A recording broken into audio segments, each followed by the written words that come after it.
If you love cats, people have probably judged you for it. They call you distant, cold, antisocial, too independent, and if you prefer cats over dogs, some people assume you prefer animals over humans. But here's what they don't understand. Loving cats isn't about disliking people. It's about how your brain is wired. Cats are autonomous. They don't beg for attention. They don't demand constant interaction. They don't perform affection on command. And for some people, that feels like emotional safety. Psychologically, this connects to something powerful: respect for autonomy. Cat lovers often value space, their own and other people's. They don't experience distance as rejection. They experience it as trust. Now here's where it gets interesting.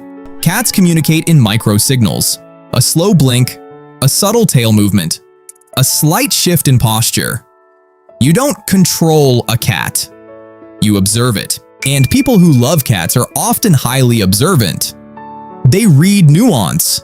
They notice subtle emotional shifts. They don't need loud expressions to understand connection. That is not coldness. That's quiet empathy. Research on personality traits shows that individuals who prefer cats often score higher on introspection, openness, and sensitivity to subtle stimuli. They don't need constant reassurance. They don't need noise. They don't need performance. Because for them, connection isn't about intensity. It's about authenticity. And there's another layer people rarely talk about.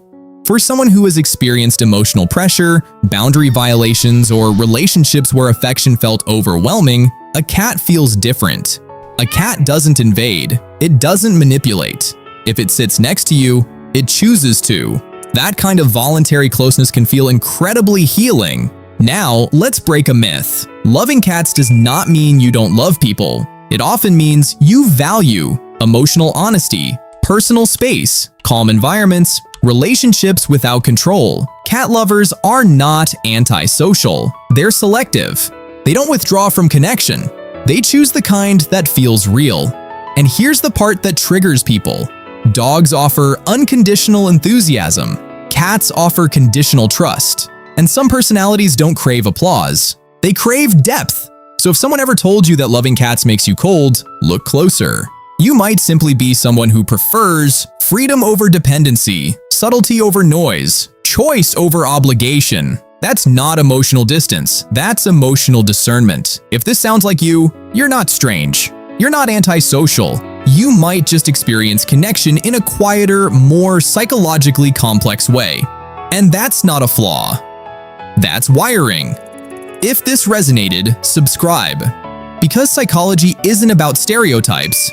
It's about understanding why we connect the way we do.